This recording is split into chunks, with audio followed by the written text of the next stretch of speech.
വചനാഗ്നി വചനാഗ്നി ആത്മാവിൽ അഭിഷേക വചനാഗ്നി വചനാഗ്നി വചനാഗ്നി ആത്മാവിൽ അഭിഷേക വചനാഗ്നി ദേശങ്ങൾ രാജ്യങ്ങൾ ഗോത്രങ്ങൾ വംശങ്ങളെങ്ങും അറിയട്ടെ വചനാഗ്നി ദേശങ്ങൾ രാജ്യങ്ങൾ ഗോത്രങ്ങൾ വംശങ്ങളെങ്ങും പടരട്ടെ വചനാഗ്നി വചനാഗ്നി വചനാഗ്നി ആത്മാവിൽ അഭിഷേക വചനാഗ്നി വചനാഗ്നി വചനാഗ്നി ആത്മാവിൽ അഭിഷേക വചനാഗ്നി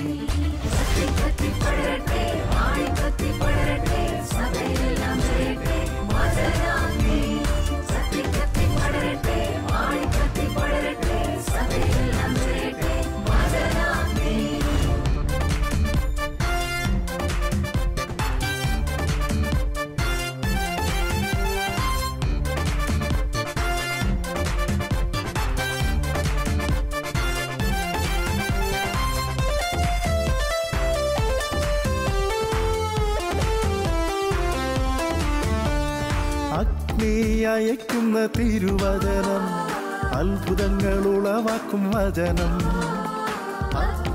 അയക്കുന്ന തിരുവചനം അത്ഭുതങ്ങൾ ഉളവാക്കും വചനം വിശ്വാസമേകുന്ന തിരുവചനം മാംസമായി തീർന്നൊരു ദൈവവചനം വിശ്വാസമേകുന്ന തിരുവചനം മാംസമായി തീർന്നൊരു ദൈവവചനം വചനാഗ്നി വചനാഗ്നി ആത്മാവിൽ അഭിഷേക വചനാഗ്നി വചനാഗ്നി വചനാഗ്നി ആത്മാവിൽ അഭിഷേക വചനാഗ്നി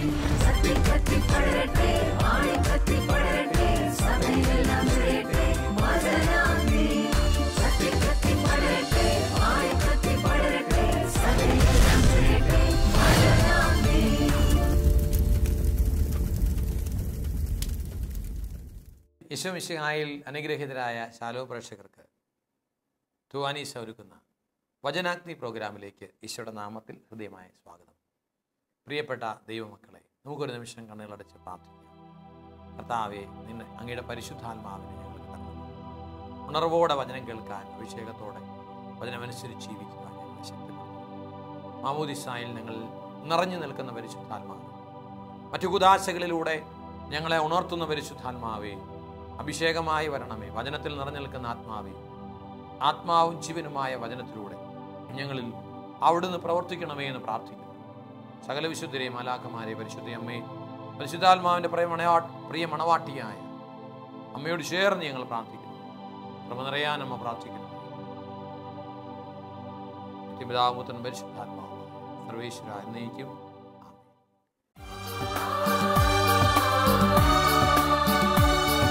വചനത്തിന്റെ വിത്ത് വിതയ്ക്കാൻ പോകാം, സ്നേഹത്തിന്റെ കതിരുകൾ കൊയ്യാൻ പോകാം. വചനത്തിന്റെ വിത്ത് വിതയ്ക്കാൻ പോകാം, സ്നേഹത്തിന്റെ കതിരുകൾ കൊയ്യാൻ പോകാം.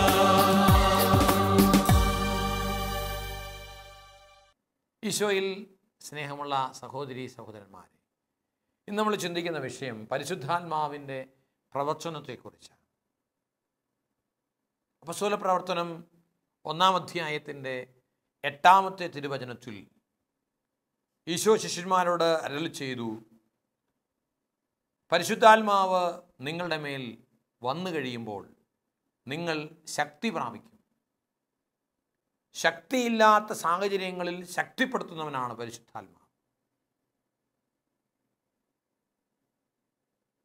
സാക്ഷ്യപ്പെടുത്താൻ കഴിയാത്ത സാഹചര്യങ്ങളിൽ യേശുക്രിസ്തുവിന് സാക്ഷികളാകാൻ കൃപയേകുന്നവനാണ് പരിശുദ്ധാത്മാവ്. പന്തക്കുസ്ത നാളിൽ പരിശുദ്ധാത്മാവിൻ്റെ അഭിഷേകത്തോടെ ശക്തി പ്രാപിച്ച അപ്പസ്തോലന്മാർ ലോകത്തിൻ്റെ വിവിധ ഭാഗങ്ങളിൽ ക്രിസ്തുവിന് സാക്ഷ്യം വഹിച്ച് സഭയെ പടുത്തുയർത്തി. സൈന്യത്താലല്ല, ശക്തിയാലല്ല, പിന്നെയോ ദൈവത്തിൻ്റെ ആത്മാവിൻ്റെ ശക്തിയാലാണ് അവർ സഭയെ പടുത്തുയർത്തിയത്. ഈ സഭാഗാത്രത്തിലെ സവിശേഷ അംഗങ്ങളാകുവാൻ മാമോദീസായിലൂടെ വിളിക്കപ്പെട്ട നമ്മൾ ഓരോരുത്തരും ഈ പരിശുദ്ധാത്മാവിൻ്റെ ജീവിക്കുന്ന ആലയങ്ങളായി മാറി. എൻ്റെയും നിങ്ങളുടെയും ഉള്ളിൽ ദൈവദത്തമായ പരിശുദ്ധാത്മാവ് വസിക്കുന്നു എന്നും ദൈവത്തിൻ്റെ ആത്മാവിനാൽ നയിക്കപ്പെടുമ്പോഴൊക്കെ ദൈവമക്കളുടെ പദവിയിലേക്ക് നമ്മൾ ഉയർത്തപ്പെടുകയാണ് എന്നും നാം തിരിച്ചറിയുന്നുണ്ടോ? നമ്മുടെ ഉള്ളിലെ ആത്മാവിനെന്തു പറ്റി? എഫെസ്യസുകാർക്ക് എഴുതിയ ലേഖനം 4-ാം അധ്യായത്തിൻ്റെ 30-ാം തിരുവചനത്തിൽ പറയുന്നു, രക്ഷയുടെ ദിനത്തിനു വേണ്ടി നിങ്ങളെ മുദ്രിതമാക്കിയ ദൈവത്തിന് പരിശുദ്ധാത്മാവിനെ വേദനിപ്പിക്കരുത്. അപ്പോൾ പരിശുദ്ധാത്മാവിന് വേദന വന്നിട്ടുണ്ടോ? വീണ്ടും തെസ്സലോനിക്കക്കാർക്ക് എഴുതിയ 1-ാം ലേഖനത്തിൻ്റെ 5-ാം അധ്യായത്തിൻ്റെ 16 മുതലുള്ള തിരുവചനങ്ങളിൽ എപ്പോഴും സന്തോഷത്തോടെ ഇരിക്കുവിൻ, എല്ലാ കാര്യങ്ങളിലും നന്ദി പ്രകാശിപ്പിക്കുവിൻ, ഇടവിടാതെ പ്രാർത്ഥിക്കുവിൻ. ഇതാണ് നിങ്ങളെക്കുറിച്ചുള്ള യേശുക്രിസ്തുവിൽ നിങ്ങളെക്കുറിച്ചുള്ള ദൈവഹിതം. ആത്മാവിനെ നിങ്ങൾ നിർവീര്യമാക്കരുത്. ദൈവഹിതത്തിന് വിരുദ്ധമായി ചിന്തിക്കുകയും പ്രവർത്തിക്കുകയും ചെയ്യുമ്പോൾ ആത്മാവ് നിർവീര്യമായി പോകും. അപ്പം ദൈവത്തിൻ്റെ ഹിതം എപ്പോഴും സന്തോഷത്തോടെ ഇരിക്കുക, ഇടവിടാതെ പ്രാർത്ഥിക്കുക, എല്ലാ കാര്യങ്ങളിലും നന്ദി പ്രകാശിപ്പിക്കുക. അപ്പോഴാണ് ആത്മാവ് നിർവീര്യമാകാതെ വീര്യമുള്ളതായി പ്രശോഭിക്കുന്നത്. തീമോത്തിയോസിനോട് പൗലോസ് പറയുന്നുണ്ട്, എൻ്റെ കൈവെപ്പിലൂടെ നിനക്ക് ലഭിച്ച ദൈവിക വരം വീണ്ടും ഉജ്ജ്വലിപ്പിക്കണമെന്ന് ഞാൻ നിന്നെ ഓർമ്മപ്പെടുത്തുന്നു. എന്നാൽ വീരത്വത്തിൻ്റെ ആത്മാവിനെയല്ല, സ്നേഹത്തിൻ്റെയും ശക്തിയുടെയും ആത്മനിയന്ത്രണത്തിൻ്റെ ആത്മാവിനെയാണ് നാം കൈക്കൊണ്ടിരിക്കുന്നത്. പ്രിയപ്പെട്ട സഹോദരങ്ങളെ, നമ്മുടെ ഉള്ളിൽ വസിക്കുന്ന ധൈര്യത്തിൻ്റെ, സ്നേഹത്തിൻ്റെ, ശക്തിയുടെ, ആത്മനിയന്ത്രണത്തിൻ്റെ ആത്മാവിനെ ഉണർത്താൻ കഴിയുമ്പോഴാണ് ആത്മാവിൻ്റെ പ്രവർത്തനം നമ്മളിലും നമ്മുടെ കുടുംബത്തിലും നമ്മളായിരിക്കുന്ന സമസ്ത മേഖലകളിലും പ്രകടമാകുന്നത്. ഏതാനും നാളുകൾക്ക് മുമ്പ് വിദേശ രാജ്യത്തുണ്ടായ ഒരപകടത്തിൽ ഒരു കുടുംബത്തിൽപ്പെട്ട 5 പേര് അതിദാരുണമായ അവസ്ഥയിൽ ആശുപത്രിയിലാവുകയാണ്. കുടുംബനാഥൻ തലയ്ക്കേറ്റ വലിയ മുറിവുകളാൽ, ക്ഷതങ്ങളാൽ ബോധരഹിതനായി ഐസിയുവിൽ കിടക്കുകയാണ്. ആ കുടുംബത്തിലെ മൂത്ത മകൻ ഡോക്ടർമാരുടെ നിരീക്ഷണത്തിൽ ഇനി അവന് ജീവിതത്തിലേക്ക് തിരിച്ചു വരാൻ സാധ്യത വളരെ കുറവാണ്. യാതൊരു റെസ്പോൺസും ഇല്ല, വെന്റിലേറ്ററിലിട്ടിരിക്കുകയാണ്. വീട്ടുകാരനുവദിച്ചാൽ വെന്റിലേറ്റർ സപ്പോർട്ട് മാറ്റിയാൽ അവൻ മരിക്കും എന്ന അവസ്ഥയിലെത്തി നിൽക്കുന്നു. രണ്ടാമത്തെ മോൻ്റെ കൈയുടെ ഒരു വിരല് അറ്റുപോയ അവസ്ഥയിലാണ്. അത് പുനർപ്രതിഷ്ഠിക്കാനുള്ള ശസ്ത്രക്രിയകളൊക്കെ നടക്കുന്നു. ഏറ്റവും ഇളയ 1.5 വയസ്സുള്ള കുട്ടിയുടെ ശിരസിലൂടെ വാഹനത്തിന് ഗ്ലാസ് തുളച്ചു കയറി ഒരു അറ്റത്തു നിന്ന് മറ്റേ അറ്റത്തെത്തി നിൽക്കുകയാണ്. പല ഓപ്പറേഷൻസ് നടത്തിയാൽ മാത്രമേ ആ കുഞ്ഞിനെ പൂർവ്വസ്ഥിതിയിലേക്ക് കൊണ്ടുവരാൻ കഴിയൂ. എന്നാൽ ഇതിനെല്ലാം മൂകസാക്ഷിയായി ഒരാളുണ്ട്. ഈ 3 കുഞ്ഞുങ്ങളുടെ അമ്മ, അദ്ദേഹത്തിൻ്റെ ഭാര്യ.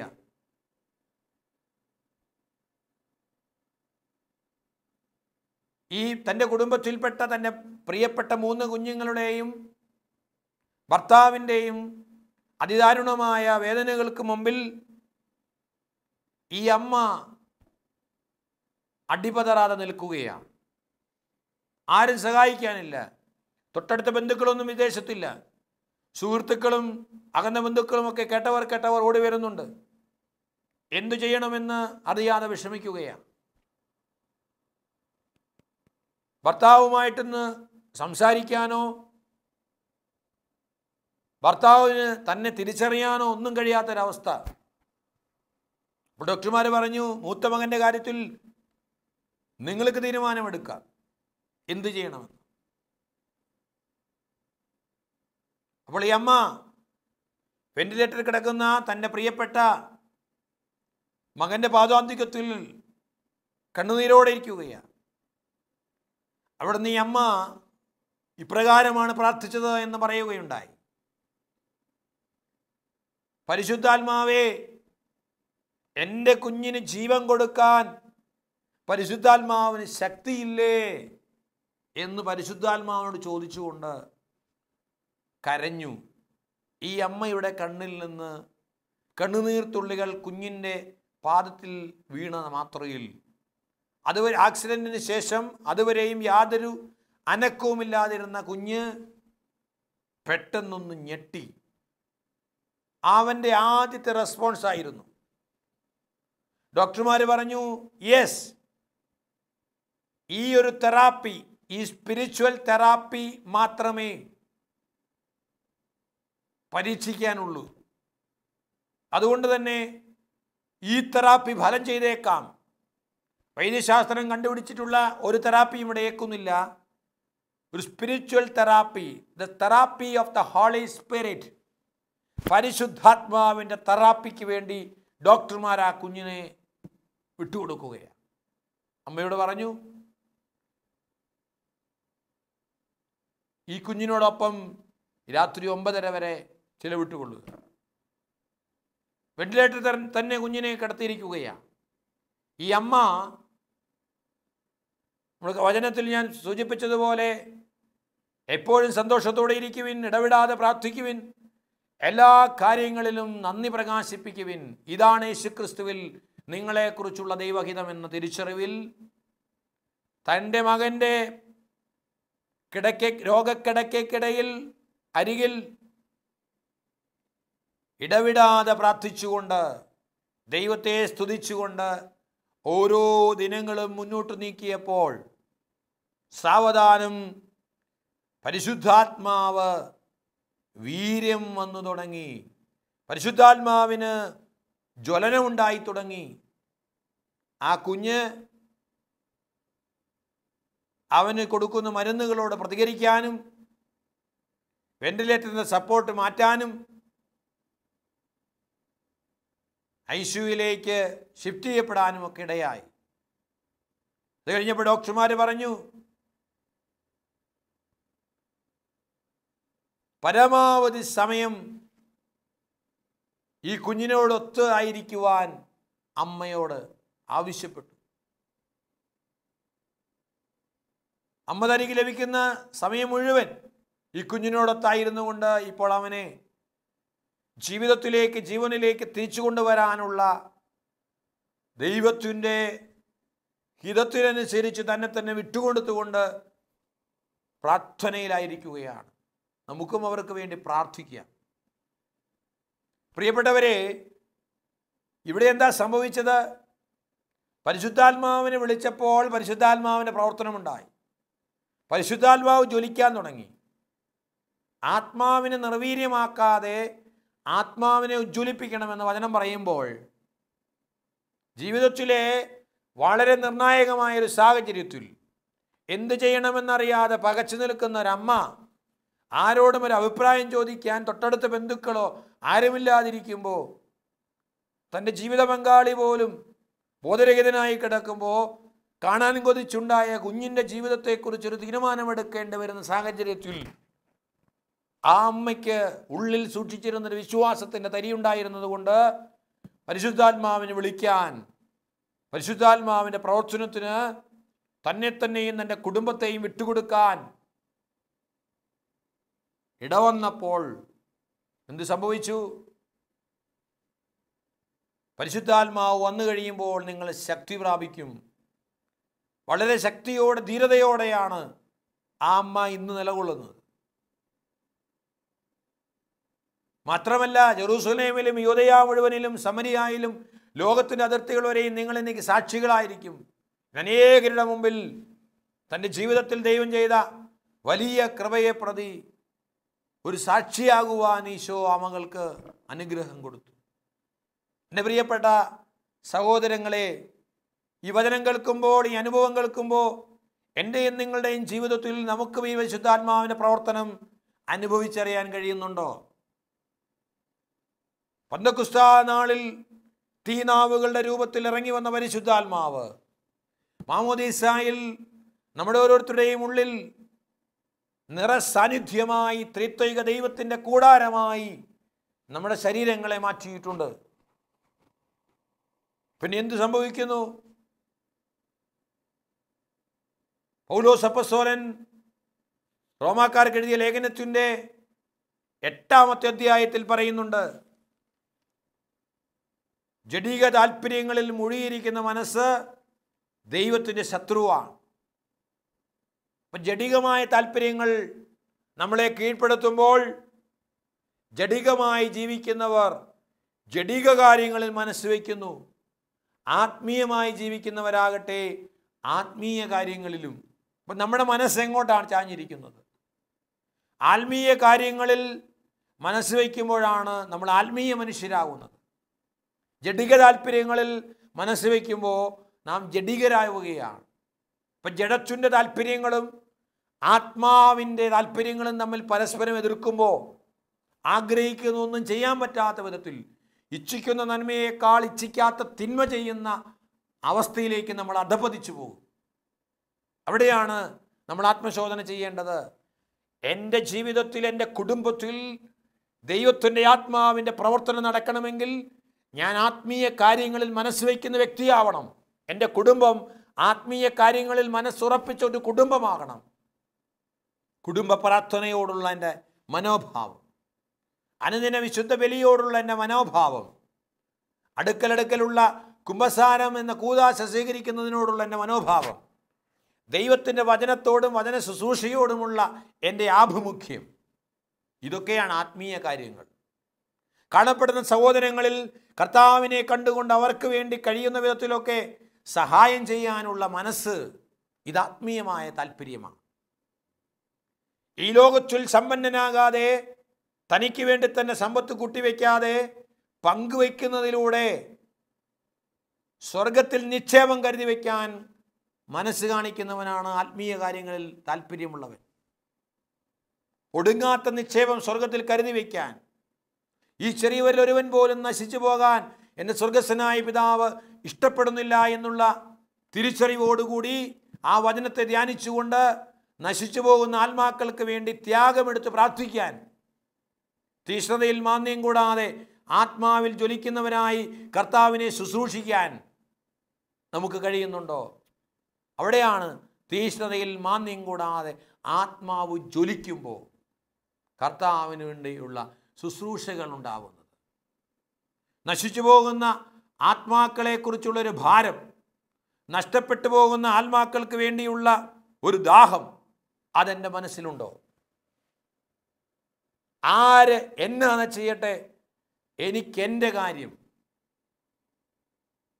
അമിതമായ ദ്രവ്യാഗ്രഹം, ഔദാര്യമില്ലാത്ത അവസ്ഥകൾ, അഹങ്കാര ചിന്തകൾ, മടി, കോപിക്കുന്ന സ്വഭാവം, അസൂയ, ഇതൊക്കെ നമ്മളെ കാർന്നു തിന്നുമ്പോൾ മദ്യപാനത്തിൻ്റെയും മധുരോത്സവത്തിൻ്റെയും പുകവലിയുടെയും ജഡിക താല്പര്യങ്ങളുടെയും വിദ്വേഷത്തിൻ്റെയും പകയുടെയും വെറുപ്പിൻ്റെയും ഭിന്നതയുടെയും കലഹത്തിൻ്റെയും ഒക്കെ ദുരാത്മാക്കളാൽ നാം വശീകരിക്കപ്പെടുമ്പോൾ, പ്രിയപ്പെട്ടവരെ, നമ്മുടെ ഉള്ളിൽ പരിശുദ്ധാത്മാവിൻ്റെ പ്രവർത്തനത്തിന്, പരിശുദ്ധാത്മാവിൻ്റെ അഭിഷേകത്തിന്, ആത്മാവിൻ്റെ ജ്വലനത്തിന് ഭംഗം വരികയാണ്.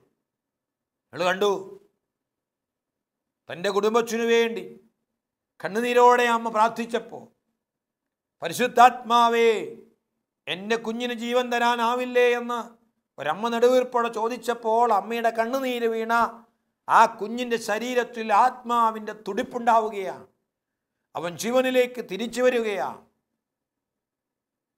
പ്രിയപ്പെട്ടവരെ, പരിശുദ്ധാത്മാവിനിൽ വിശ്വസിക്കണം, പരിശുദ്ധാത്മാവിന് വേണ്ടി ദാഹിക്കണം, ആഗ്രഹിച്ച് പ്രാർത്ഥിക്കണം. അല്ലാതെ പരിശുദ്ധാത്മാവിന് പ്രവർത്തിക്കാനാവില്ല. എപ്പോഴും സന്തോഷത്തോടെ ഇരിക്കണം, നിരാശപ്പെട്ടു പോകരുത്. വചനം പറയുന്നു, പ്രത്യാശ നമ്മെ നിരാശരാക്കുന്നില്ല. എന്തെന്നാൽ നമുക്ക് നൽകപ്പെട്ടിരിക്കുന്ന പരിശുദ്ധാത്മാവിലൂടെ ദൈവത്തിൻ്റെ സ്നേഹം നമ്മുടെ ഹൃദയങ്ങളിലേക്ക് ചൊരിയപ്പെട്ടിരിക്കുകയാണ്. നമ്മുടെ ഹൃദയങ്ങളിലേക്ക് ദൈവസ്നേഹം ചൊരിയപ്പെടുമ്പോൾ പരിശുദ്ധാത്മാവിലുള്ളൊരു സന്തോഷം അതെപ്പോഴും ഉണ്ടാകും. നഷ്ടധൈര്യരാകേണ്ടവനല്ല ക്രിസ്ത്യാനി, തളർന്നിരിക്കേണ്ടവനല്ല ക്രിസ്ത്യാനി, വേദനിച്ച് കഴിയേണ്ടവനല്ല, കരഞ്ഞ് ജീവിതം തീർക്കേണ്ടവനല്ല, പിന്നെയോ എപ്പോഴും സന്തോഷത്തോടെ ഇരിക്കേണ്ടവനാണ്. ഇതിനും അപ്പുറത്ത് ദൈവത്തിൻ്റെ ഒരു കരുണയുണ്ടെന്നും ദൈവം ഇതിലൂടെ എൻ്റെ ജീവിതത്തിൽ ഇടപെടുമെന്നുമുള്ള ബോധ്യമുള്ളവനെ സന്തോഷിക്കാൻ കഴിയൂ. ദൈവം സർവശക്തനാണെന്നും ദൈവം അറിയാതെ ദൈവം അനുവദിക്കാതെ ഒന്നും എൻ്റെ ജീവിതത്തിൽ സംഭവിക്കുന്നില്ല എന്നുള്ള ബോധ്യമുണ്ടാവണം. ഇടവിടാതെ പ്രാർത്ഥിക്കണം. ഒരിക്കൽ ക്യാൻസർ രോഗബാധിതയായ ഒരു സഹോദരി രോഗത്തിൻ്റെ ചികിത്സയൊക്കെ കഴിഞ്ഞ് ആരോഗ്യസ്ഥിതിയൊക്കെ വീണ്ടെടുത്ത് കഴിഞ്ഞപ്പോൾ ഒരു പ്രാർത്ഥനാ ശുശ്രൂഷയ്ക്കിടയിൽ പറയുകയുണ്ടായി, എനിക്ക് നേരത്തെ ഒട്ടും സമയമില്ലായിരുന്നു, പ്രാർത്ഥിക്കാൻ സമയമില്ലായിരുന്നു, വചനം വായിക്കാൻ സമയമില്ലായിരുന്നു. ഇപ്പോഴും എൻ്റെ ജോലികളൊക്കെ പഴയ പോലെ ചെയ്യുന്നുണ്ട്, പക്ഷേ എനിക്ക് ഇടവിടാതെ പ്രാർത്ഥിക്കാൻ പറ്റുന്നുണ്ട്. എപ്പോഴും ഏത് ജോലി ചെയ്തുകൊണ്ടിരിക്കുമ്പോഴും ദൈവത്തെ സ്തുതിച്ചുകൊണ്ട് ജോലി ചെയ്യാൻ പറ്റുന്നുണ്ട്. നന്മ നിറഞ്ഞ മറിയമേ എന്നുള്ള ജപം ആവർത്തിച്ച് ചൊല്ലിക്കൊണ്ട് ജോലികൾ ചെയ്യാൻ പറ്റുന്നുണ്ട്. ഇടവിടാതെ പ്രാർത്ഥിക്കുക, എപ്പോഴും ദൈവവിചാരം മനസ്സിലുണ്ടാവുക. കൊച്ചു കൊച്ചു സുഹൃദേവങ്ങളിലൂടെ, ദൈവസ്തുതിപ്പിലൂടെ ദൈവത്തിൻ്റെ സാന്നിധ്യം അനുഭവിച്ചറിയുക. അവിടെയാണ് പരിശുദ്ധാത്മാവിന് ഉജ്ജ്വലിക്കുക. അപ്പോൾ അങ്ങനെ ദൈവത്തിൻ്റെ സാന്നിധ്യം വെളിപ്പെടുന്ന, ദൈവത്തിൻ്റെ ആത്മാവ് ഉണർന്നു നിൽക്കുന്ന ഒരു കുഞ്ഞിൻ്റെ, ദൈവവൈതലിൻ്റെ ജീവിതത്തിൽ ഒരിക്കലും തിന്മയ്ക്ക് സ്ഥാനമില്ല, തിന്മയ്ക്ക് അവനെ കീഴ്പ്പെടുത്താനാവില്ല. പ്രിയ സഹോദരീ സഹോദരന്മാരെ, ആത്മാർത്ഥമായി ദൈവസന്നിധിയിൽ നമ്മുടെ പ്രാർത്ഥനയെ വിശകലനം ചെയ്യുക. നമ്മുടെ മനോഭാവങ്ങളെ, സന്തോഷത്തിൻ്റെ ഒരു മനോഭാവം എനിക്കുണ്ടോ? മുഖം മ്ലാനമാകരുത്, സന്തോഷവദനത്തോടുകൂടിയാണ് അങ്ങയുടെ സന്നിധിയിൽ എപ്പോഴും നിർമ്മല ഹൃദയരും പ്രസന്നവദനരും നിഷ്കളങ്കരുമാകണമെന്ന് ഈശോ ആഗ്രഹിക്കുന്നു. വീണ്ടും പറയുന്നു, എല്ലാ കാര്യങ്ങളിലും നന്ദി പ്രകാശിപ്പിക്കുക. ഇതാണ് യേശു ക്രിസ്തുവിൽ നിങ്ങളെക്കുറിച്ചുള്ള ദൈവഹിതം. എല്ലാ കാര്യത്തിലും നന്ദി, എപ്പോഴും നന്ദി പറയുക. ദുഃഖത്തിൻ്റെ പാനപാത്രം കർത്താവ് കയ്യിലേൽപ്പിച്ചാലും സന്തോഷത്തോടെ ഏറ്റുവാങ്ങി നന്ദി പറയണം, ഹല്ലേലൂയ പാടണം. ഇവിടെയാണ് പരിശുദ്ധാത്മാവ് ജ്വലിക്കുന്നത്. ദൈവത്തിന് വ്യക്തമായ പദ്ധതിയുണ്ട്. അത് നാശത്തിനുള്ളതല്ല, ക്ഷേമത്തിനുള്ള പദ്ധതിയാണ്. ആ പദ്ധതി നടപ്പാക്കാൻ ദൈവം നിയോഗിച്ച, ദൈവം നമുക്ക് തന്നിരിക്കുന്ന സഹായകനാണ് പരിശുദ്ധാത്മാവ്. അവൻ നമ്മെ സഹായിക്കും. എന്തിനാ? ദൈവത്തിൻ്റെ പദ്ധതിയോട് ചേർന്ന് പോകാൻ സഹായിക്കും. അപ്പം സഹായകൻ്റെ റോള് പരിശുദ്ധാത്മാവിലൂടെ നമ്മളിലുണ്ട്. അവൻ തരുന്ന രണ്ട് കാര്യങ്ങൾ നമ്മൾ കണ്ടു. ശക്തി തരും, സാക്ഷിയാക്കി മാറ്റും. നമുക്ക് പരിശുദ്ധാത്മാവിനോട് പ്രാർത്ഥിക്കാം. ബലഹീനതകളിൽ എനിക്ക് ശക്തിയായി വരണമേ. സാക്ഷ്യമാകാതെ ഞാൻ തളർന്നു പോകുമ്പോൾ ഒരു സാക്ഷിയാക്കി എന്നെ ഉയർത്തണമേ. അതിനായി എന്നെ ഉണർത്തണമേ, അഭിഷേകം ചെയ്യണമേ എന്ന് ആത്മാർത്ഥമായി പരിശുദ്ധാത്മാവിനോട് നമുക്ക് പ്രാർത്ഥിക്കാം. നമ്മളിൽ വസിക്കുന്ന ദൈവദത്തമായ പരിശുദ്ധാത്മാവിൻ്റെ ആലയമാണ് നമ്മളെന്നുള്ള ബോധ്യത്തോടുകൂടി പരിശുദ്ധാത്മാവിനെ വേദനിപ്പിക്കാതെ, ആത്മാവിനെ നിർവീര്യമാക്കാതെ, സ്നേഹത്തിൻ്റെയും ശക്തിയുടെയും ആത്മനിയന്ത്രണത്തിൻ്റെയും ആത്മാവിനെ ഉജ്ജ്വലിപ്പിച്ചുകൊണ്ട് പരിശുദ്ധാത്മാവിൻ്റെ പ്രവർത്തനത്തിന് നമ്മുടെ വ്യക്തിജീവിതത്തെയും കുടുംബത്തെയും പൂർണ്ണമായും വിട്ടുകൊടുത്ത് പരിശുദ്ധാത്മാവ് നിയന്ത്രിക്കണം, പരിശുദ്ധാത്മാവ് നയിക്കണം, പരിശുദ്ധാത്മാവ് ഏറ്റെടുക്കണം. ഈ ഒരു ആഗ്രഹത്തോടെ നമുക്ക് പ്രാർത്ഥിക്കാം. ദൈവം നമ്മെ സമൃദ്ധമായിട്ട് അനുഗ്രഹിക്കട്ടെ.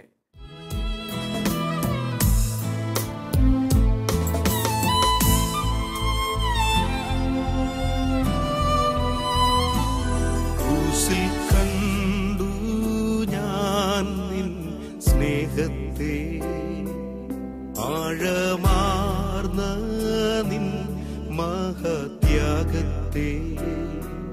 ക്രൂശിൽ കണ്ടു ഞാൻ നിൻ സ്നേഹത്തെ. കാരുണ്യവാനും സ്നേഹതയുമായ നല്ല ദൈവം, അവിടുത്തെ വാഗ്ദാനമായ പരിശുദ്ധാത്മാവിന് ഞങ്ങൾ ഓരോരുത്തരെയും നിറയ്ക്കണമേ. ആത്മാവ് നിർവീര്യമാകാതെ, വേദനിച്ചു പോകാതെ, നിരന്തരം ഉജ്ജ്വലിക്കപ്പെടുവാൻ തക്ക വിധത്തിൽ ഞങ്ങളുടെ ജീവിതങ്ങളെ ഏറ്റെടുക്കണമേ, അഭിഷേകം ചെയ്യണം. പരിശുദ്ധാത്മാവിൻ്റെ മണവാട്ടിയായ പരിശുദ്ധി അമ്മേ, പരിശുദ്ധാത്മാവിനാൽ നിറഞ്ഞ് ഈശോയ്ക്ക് സാക്ഷ്യം വഹിച്ച അപ്പസ്തോലന്മാരെ, രക്തസാക്ഷികളെ, വിശുദ്ധരെ, നിങ്ങളോടെല്ലാം ചേർന്ന് ഞങ്ങളുടെ ബലഹീനതകളിൽ ഞങ്ങളെ സഹായിക്കുന്ന പരിശുദ്ധാത്മാവിൻ്റെ ശക്തി ഞങ്ങളിലേക്ക് നിറയുവാൻ ഞങ്ങൾ ഒന്നിയേറെ സ്തുതിച്ച് പ്രാർത്ഥിക്കുന്നു. ഹല്ലേലൂയ, ഹല്ലേലൂയ, ഹല്ലേലൂയ, ഹല്ലേലൂയ, ഹല്ലേലൂയ, ഹല്ലേലൂയ, ഹല്ലേലൂയ, ഹല്ലേലൂയ. യേശുവേ, ആരാധന, ആരാധന, ആരാധന, ആരാധന, ആരാധന, ആരാധന, ആരാധന, ആരാധന. ഹല്ലേലൂയ, ഹല്ലേലൂയ, ഹല്ലേലൂയ, ഹല്ലേലൂയ, ഹല്ലേലൂയ. സ്ത്രീകന്മാരിൽ നിറഞ്ഞ പരിശുദ്ധാത്മാവേ, പരിശുദ്ധ അമ്മയിൽ നിറഞ്ഞ പരിശുദ്ധാത്മാവേ, പെന്തക്കോസ്തായുടെ അഭിഷേകമായ പരിശുദ്ധാത്മാവേ, മാമോദീസായ ഞങ്ങളിൽ നിറഞ്ഞ ആത്മാവേ, നിറയുക, നിറയുക, നിറയുക, നിറയുക, നിറയുക. ഉജ്ജ്വലിപ്പിക്കണമേ, ഉജ്ജ്വലിപ്പിക്കണമേ, ഉജ്ജ്വലിപ്പിക്കണമേ, അഭിഷേകം ചെയ്യണമേ. എൻ്റെ നാമത്തിൽ പിതാവ് അയക്കുന്ന സഹായകനായ പരിശുദ്ധാത്മാവ് എല്ലാ കാര്യങ്ങളും നിങ്ങളെ പഠിപ്പിക്കുകയും ഞാൻ നിങ്ങളോട് പറഞ്ഞിട്ടുള്ളതെല്ലാം ഓർമ്മപ്പെടുത്തുകയും ചെയ്യും. പിതാവെ, പഠിപ്പിക്കുന്ന ആത്മാവെ, ഓർമ്മപ്പെടുത്തുന്ന ആത്മാവെ, യേശുവിൻ്റെ നാമത്തിൽ ഞങ്ങളിൽ വന്ന് നിറയണമേ എന്ന് പ്രാർത്ഥിക്കുന്നു. ഹല്ലേലൂയ, ഹല്ലേലൂയ, ഹല്ലേലൂയ, ഹല്ലേലൂയ, ഹല്ലേലൂയ. യേശുവേ നന്ദി, യേശുവേ സ്തുതി. Praise the Lord. ഹല്ലേലൂയ.